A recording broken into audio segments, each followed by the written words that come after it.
আসসালামু আলাইকুম।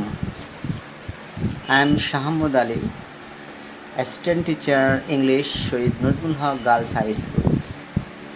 প্রিয় শিক্ষার্থীরা, তোমরা কেমন আছো? আশা করছি তোমরা ভালো আছো, সুস্থ আছো। বর্তমান সময়ে কোভিড-19 কারণে সমগ্র বাংলাদেশের স্কুল বন্ধ আছে। এরা ফলে পড়াশোনায় তোমরা অনেক পিছিয়ে পড়ছো, যার ফলে তোমাদের যে পড়াশোনা সেটা অনেক হ্যাম্পার হয়ে যাচ্ছে। এই কারণে আমাদের স্কুলের পক্ষ থেকে অনলাইনের ক্লাসের আয়োজন করা হয়েছে, যাতে করে আমরা অন্তত কিছুটা হলেও সেটাকে ওভারকাম করতে পারি। তো ঠিক আছে, আমরা আমাদের কার্যক্রম শুরু করি। আমার এখানে পরিচয়পত্র দেওয়া আছে। শাহামুদ আলী টগর, অ্যাসিস্ট্যান্ট টিচার। আর আজকে আমার টপিক হচ্ছে কোশ্চেন স্ট্রাকচার নিয়ে। কি স্ট্রাকচার? কোশ্চেন স্ট্রাকচার নিয়ে আমাদের আজকে আলোচনার বিষয়। তো ক্লাস আগেই বলেছি, এটা হলো ক্লাস 4, সাবজেক্ট ইংলিশ। আর টাইমটা হচ্ছে 2 hours 30 minutes, আর ফুল মার্কস হবে তোমার এখানে 100। অর্থাৎ আমি মেনলি তোমাদের ইংলিশ যে সাবজেক্টটা আছে সেটা নিয়ে আলোচনা করব। তোমাদের টোটাল মার্কস হবে এখানে 100। টাইম দেওয়া থাকবে 2 hours 30 minutes। হ্যাঁ, এই আর কি। আর এটা হবে 100% কম্পিটেন্সি বেসড, অর্থাৎ বই থেকে না, মোটামুটি একটা গল্প বা যাই হোক কিছু একটা দেওয়া থাকবে, তবে সেটা তোমাদের বোধ শক্তির উপরেই প্রশ্নটা করা হবে। তো প্রথমে আমরা দেখতে পাচ্ছি যে read the text or dialogue and answer the question number 1, 2, 3, 4. This text or dialogue will be given from the English for Today book. অর্থাৎ তোমাদেরকে তোমাদের পাঠ্য বই থেকে কোনো গল্প বা ডায়ালগ তুলে দেওয়া হবে। সেই যে এটাকে আমরা বলি এক ধরনের সিন, মানে প্যাসেজটা পাঠ্য বই থেকে দেওয়া হবে, যেটা তোমাদের বলা হয় ইংলিশ ফর টুডে, বা অনেকে বলে ইএফটি। এইখানে এই গল্প থেকে 4টা আইটেম থাকবে, নাম্বার 1, 2, 3, 4। এই 4টা কোশ্চেনের অ্যান্সার তোমরা যদি প্যাসেজটা ভালো করে বুঝতে পারো তবে ইজিলি অ্যান্সার দিতে পারবে। তো 1 নাম্বার যেটা থাকবে সেটা হবে match given words with meanings. অর্থাৎ এখানে কিছু ম্যাচিং কলম দেওয়া থাকবে, যে কলমে একটার সাথে আর একটা কলমের সাথে কলম বি তোমাদেরকে মিলাতে হবে, মিলিয়ে লিখতে হবে। আমরা পরের প্রত্যেক ক্লাসে এটা নিয়ে আরও বিস্তারিত আলোচনা করব। অথবা সেখানে ম্যাচিং না দিয়েও ফিল ইন দ্য ব্ল্যাঙ্কস দেওয়া থাকবে, তবে বক্সে কিছু ওয়ার্ড দেওয়া থাকে, সেই ওয়ার্ডগুলো থেকে তুমি ফিল ইন দ্য ব্ল্যাঙ্কস করতে পারবে। আর এখানে মার্কস থাকবে হচ্ছে 5 মার্ক থাকবে, প্রতিটা প্রশ্নে 1 নাম্বার, অর্থাৎ 5টা প্রশ্নে 5 নাম্বার দেওয়া থাকবে। এরপরে 2 নাম্বারে যেটা পাবো সেটা হলো আমাদের ট্রু ফলস। এই ট্রু ফলস 6টা দেওয়া থাকবে, প্রত্যেকটা কোশ্চেনের জন্য 1 করে নাম্বার, অর্থাৎ তাহলে মোট 6 মার্কস আমরা এখান থেকে পাচ্ছি। এরপর 3 নাম্বারে যেটা লেখা আছে দেখো, যে answer short question, 6 short constructed response will be given and students will have to answer all of them. অর্থাৎ এখানে 6টা কোশ্চেন দেওয়া থাকবে, ওই সেই গল্পের যেই গল্পটা দেওয়া থাকবে সেখান থেকে তোমাদেরকে 6টা প্রশ্নের উত্তর দিতে হবে, এবং প্রতিটা উত্তরের মান তোমরা পাবা হচ্ছে 2, মোট 6। তাহলে 6টা কোশ্চেন, তাহলে এখানে আমার টোটাল মার্কস হবে 12। এরপরে হলো নাম্বার 4, শর্ট কম্পোজিশন। লেখা আছে দেখো, free writing or by answering a set of questions related to text. Students will write at least 5 sentences related to the given text. Capital letters, punctuation, correct spelling and sentences structure will be marked. অর্থাৎ তোমার এখানে ওই প্যাসেজের উপর ভিত্তি করে তোমাকে short composition লিখতে হবে। সেখানে হয়তো কিছু কোশ্চেনও তোমাকে দেবে, হেল্প করবে, যে কোশ্চেনগুলো দেখে তুমি অনায়াসে অ্যান্সারগুলো লিখতে পারবা। আর তোমার লেখাতে কোথায় ক্যাপিটাল লেটার হবে, কোথায় স্মল লেটার হবে, কোথায় কমা, কোথায় ফুল স্টপ, কোথায় কারেক্ট স্পেলিং হবে, গ্রামাটিক্যাল কোনো মিস্টেক আছে না, এগুলো খেয়াল করা হবে। এগুলো যদি তোমার ঠিকঠাক থাকে তবে তুমি 10/10 পাবা। তাহলে আমরা 1 নাম্বার একটা প্রথমে আমরা একটা প্যাসেজ পাবো। সেই প্যাসেজ থেকে আমাদের 1, 2, 3, 4 এই 4টা কোশ্চেন অ্যান্সার দেওয়া থাকবে। 1 number matching fill in the blanks, 2 number true false, 3 number question answer, short question answer, and 4 number short composition. এগুলো যদি তুমি ঠিকঠাক নাম দিতে পারো তাহলে নাম্বারও তোমার মোটামুটি ঠিকঠাকই হবে। এরপরের আইটেমে আমরা যাব। এরপরে দেখো লেখা আছে read the text or dialogue and answer the question 5, 6, 7 and 8. This text or dialogue will not be given from the book English for today, but it must be of similar difficulty level for grade 4 students. অর্থাৎ এখানেও একটা গল্প দেওয়া থাকবে, যে গল্প থেকে তোমাকে 5, 6, 7, 8 নাম্বার লিখতে হবে অ্যান্সার। তবে গল্পটা তোমার কোনো টেক্সট বুক থেকে দেওয়া হবে না, অর্থাৎ ইংলিশ ফর টুডে বা EFT বই থেকে দেওয়া হবে না।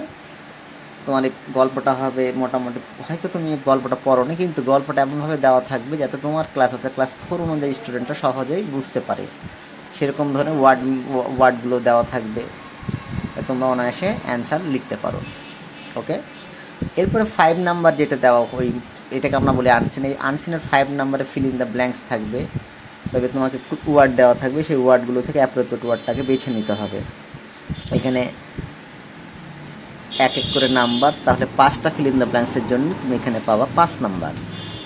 এরপরে 6 নাম্বার ট্রু অর ফলস, এখানে মোট 6টা ট্রু ফলস থাকবে, প্রতিটাতে 1 করে মার্ক, তাহলে তোমার টোটাল মার্ক হচ্ছে 6।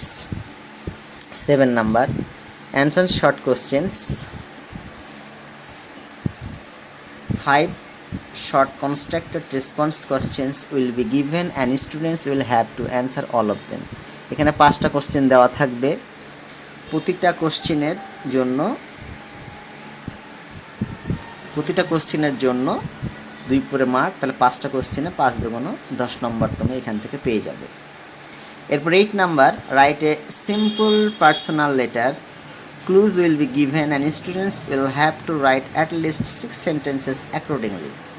অর্থাৎ এখানে একটা সহজ একটা পার্সোনাল লেটার তোমার দেওয়া থাকবে, সেখানে স্টুডেন্টকে কিছু ক্লু দেওয়া থাকবে, সেই ক্লুগুলো অ্যান্সার করতে পারলে লেটারটা মোটামুটি হয়ে যাবে। আর তোমাকে অ্যাটলিস্ট 5 সেন্টেন্সেস হতে হবে, কমপক্ষে 6টা বাক্য থাকতে হবে। তুমি যদি তার বেশি লিখতে পারো আরও ভালো। এবং এখানে মোট 10 মার্কস। অর্থাৎ এটাকে আমরা বলি আনসিন। আনসিনে তোমাকে 5, 6, 7, 8 নাম্বার দিতে হবে, লিখতে হবে।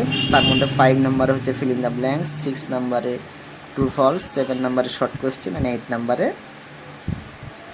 এই সিম্পল পার্সোনাল লেটার থাকবে, সেগুলো তোমাকে অ্যান্সার নিতে হবে। এগুলো যদি তুমি ঠিকঠাক লিখতে পারো তাহলে তোমাকে মোটামুটি ফুল মার্কে দেওয়া হবে। ওকে, আমরা সামনের দিকে যাই। এরপর 9 নাম্বারটা বলা হচ্ছে make WH questions from the given statement by using who, whose, what, when, where, why, which and how. Students will make questions with the underline words. অর্থাৎ এখানে 5টা বাক্য দেওয়া থাকবে, প্রতিটা প্রশ্নের জন্য 2 করে মার্ক, তাহলে 5 দুগুণ 10 হবে। এই সেন্টেন্সের নিচে আন্ডারলাইন করা থাকবে, সেই অনুযায়ী তুমি যে WHটা দরকার গ্রামার অনুযায়ী তোমাকে করতে হবে। এক একটা তুমি 2 করে মার্কস তোমাকে দেওয়া হবে, তাহলে 5 দুগুণ 10 নম্বর। ওকে, আমরা 10 নাম্বারে যাব। 10 নাম্বারে লেখা হচ্ছে short question using information instructions. Students will answer all the question by understanding short informative text, instructions, activities, suggestions, directions to do any work. অর্থাৎ এখানে শর্ট কিছু কোশ্চেন দেওয়া থাকবে,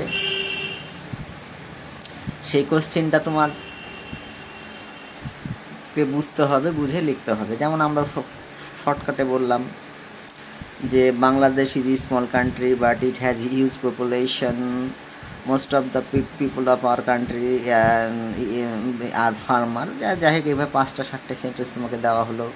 সেই সেন্টেন্স থেকে প্রথমে আমি কোশ্চেন, হয়তো আমি এখানে কোনো ইনফরমেশন দিইনি যে what is the capital of Bangladesh, আমি তখন কিন্তু তোমরা এটা জানো, বলা হলো যে what is the capital of Bangladesh, তো বাংলাদেশের রাজধানীর নাম কি, এটা তুমি মধ্যে এমনি জানা থাকবে। এরকম ধরনের একটা কোশ্চেন দেওয়া থাকবে সাধারণত 2 নম্বরে ওই প্যাসেজের উপর, আর 3 নম্বর তোমার প্যাসেজটা পুরোপুরি আসলে কী সম্বন্ধে তার উপরে ভিত্তি করে কোশ্চেনটা করা হবে। এইভাবে তাহলে এই নাম্বারে প্রথম একটা 1 নাম্বার থাকবে, পরেরটা 2 নাম্বার থাকবে, লাস্টের 3 নাম্বার, এইভাবে মোট 6 মার্কস থাকবে। এরপর 11 নাম্বার, যেটাকে বলা হচ্ছে short question of fill in the blanks by using information related to day, month, time, cardinal numbers in tables, columns আর ওয়ার্ডস ফর ফিগার্স। অর্থাৎ এখানে তোমার ফিল ইন দ্য ব্ল্যাঙ্কস থাকতে পারে, শর্ট কিছু কোশ্চেন থাকতে পারে, অথবা মান্থ অনুযায়ী তোমাকে জানতে চাইতে পারে কোন মান্থে কী করা হয় বা কোনো প্রোগ্রাম আছে কি না। এটা যখন আমরা আলোচনা করব এই নাম্বারটা নিয়ে, তখন এক্সারসাইজ বা এক্সাম্পল দেখলেই বিষয়টা ইজি হয়ে যাবে। ওকে, এরপর যাব 12 নম্বরে বলা হচ্ছে rearrange the given words in the correct order to make meaningful sentences. অর্থাৎ এখানে তোমার রিঅ্যারেঞ্জ করতে হতে পারে ওয়ার্ড অথবা লেটার দিয়ে তোমাকে উপযুক্তভাবে সাজাতে হবে। প্রতিটা নাম কোশ্চেনের 2 করে মার্ক থাকবে, তাহলে মোট 5টা, 5 দুগুণ 10 নম্বর। লাস্টে হচ্ছে form fill up. Students will fill up A form using given information ব্যবহার করে ফর্ম ফিল আপ করতে খুব সহজ। হয়তো তোমার এখানে name, father's name, mother's name, date of birth, nationality etcetera এরকম ধরনের কোশ্চেন থাকবে, যেটা তোমরা ক্লাস 3তে, যদি ক্লাস 3তেও ছিল, যদি ক্লাস 3তে করে থাকো তাহলে অনেকটা বুঝতে পারবে। মোট কথা ক্লাস 3তে অনেকটা সিলেবাসটা এরকমই ছিল। তো আমি যেগুলো তাহলে আজকে আলোচনা করলাম সেটা হচ্ছে তোমাদের কোশ্চেন স্ট্রাকচার, কোশ্চেনের প্যাটার্নটা তোমাদের কেমন হবে সেই সম্পর্কে আমি আলোচনা করলাম। সেখানে হচ্ছে আমরা তাহলে প্রথমে যেটা 1 2 3 4 পারলাম, সেটাকে বলা হচ্ছে সিন, অর্থাৎ টেক্সট ইএফটি বই থেকে দেওয়া হবে। এরপরে 5 6 7 8 এগুলো তোমার আনসিন, অর্থাৎ তোমার বোধ শক্তির উপরে ক্লাস 4-এর স্ট্যান্ডার্ড অনুযায়ী কোশ্চেনটা করা হবে, যাতে খুব ডিফিকাল্টও না হয়, আবার স্ট্যান্ডার্ড 3-র মতো না হয়, একেবারে 4-এর মতো অনুযায়ী মোটামুটি করা হয়। এরপরে 9 নম্বরে যেটা পাবো সেটা হচ্ছে WH কোশ্চেন। সেখানে হচ্ছে এই যে হু, হুম, হুজ, হোয়াট, হোয়েন, হোয়ার এরকমভাবে কোশ্চেনগুলো দেওয়া থাকবে। আর 10 নম্বরে শর্ট কোশ্চেন থাকবে। সেখানে যে বললাম যে কিছু ইনফরমেশন, তোমার কিছু সেন্টেন্স দেওয়া থাকবে, সেই সেন্টেন্সের আলোকে কোশ্চেন করা হবে। যদি সেন্টেন্সগুলো ভালো করে বুঝতে পারো তবে অনায়াসে অ্যান্সার দিতে পারবে। 11 নম্বরে ফিল ইন দ্য ব্ল্যাঙ্কস থাকতে পারে অথবা কোশ্চেন অ্যান্সার থাকতে পারে, যেখান থেকে তুমি সহজেই অ্যান্সার দিতে পারবে। 12 নম্বরে রিঅ্যারেঞ্জ থাকবে, বই থেকে হয়তো কিছু সেন্টেন্স তুলে দেওয়া হলে এলোমেলোভাবে, তখন তোমাকে সাজিয়ে সেগুলো লিখতে হবে। আর 13 নম্বরে ফর্ম ফিল আপ, যে ফর্ম ফিল আপটা তুমি তোমার নিজের উপরে সাধারণত দেওয়া হবে, অথবা সাপোজ কাউকে ধরে মানে কারোর নাম উল্লেখ করে তোমাকে বলবে, তখন তোমাকে সেই নাম অনুযায়ী করতে হবে।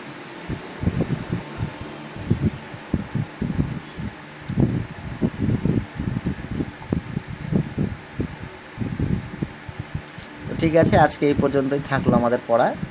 পরবর্তী ক্লাসে আমরা আমাদের সিলেবাস অনুযায়ী আগাবো। তো ঠিক আছে, সবাই ভালো থেকো, সুস্থ থেকো, mask up, keep safe. Okay, thank you, আল্লাহ হাফিজ।